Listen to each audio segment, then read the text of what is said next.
고위공직자 범죄수사처가 국민의힘 윤석열 대선 후보 관련 일부 사건의 결론을 이르면 이번 주 안에 낼 전망입니다.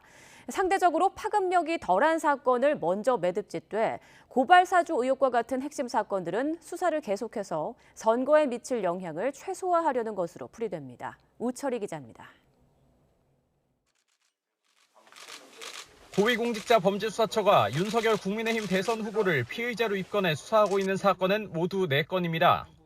고발 사주와 판사 사찰 문건 의혹, 한명숙 전 국무총리 수사팀 모해 위증교사 혐의 수사 방해와 옵티머스 펀드 사기 부실 수사 의혹입니다.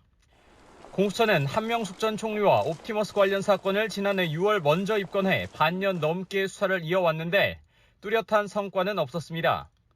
압수수색과 참고인 조사 등을 하긴 했지만 윤 후보를 한 차례도 직접 부르지 않았고 서면 조사만 진행했습니다.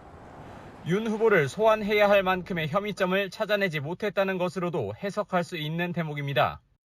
이 때문에 공수처는 이르면 이번 주에 한 전 총리와 옵티머스 사건에 대해 윤 후보를 재판에 넘기지 않는 방향으로 먼저 결론 낼지에 대한 검토에 들어간 것으로 알려졌습니다. 다만 고발 사주와 판사 사찰 문건 의혹은 다릅니다. 혐의 유무에 따라 정치적 파급력이 만만치 않을 게 불보듯 뻔하다는 점에서 대선 이후 수사를 매듭짓는 쪽에 무게가 실립니다. 연결고리인 손준성 검사에 대한 추가 조사도 이루어지지 않은 데다 신병 처리도 결론 내지 못해 윤 후보의 기소 여부를 대선에 임박해 결정하기엔 부담이 상당하기 때문입니다. 앞서 김진욱 차장이 국회에 나와 대선에 영향을 미치지 않겠다는 기존 입장을 재확인하면서도 방법엔 여러 가지가 있다고 여지를 남긴 것과 맥락을 같이 합니다. 선거에 영향을 미치지 않도록 하는 방법은 여러 방법이 있다고 저는 봅니다.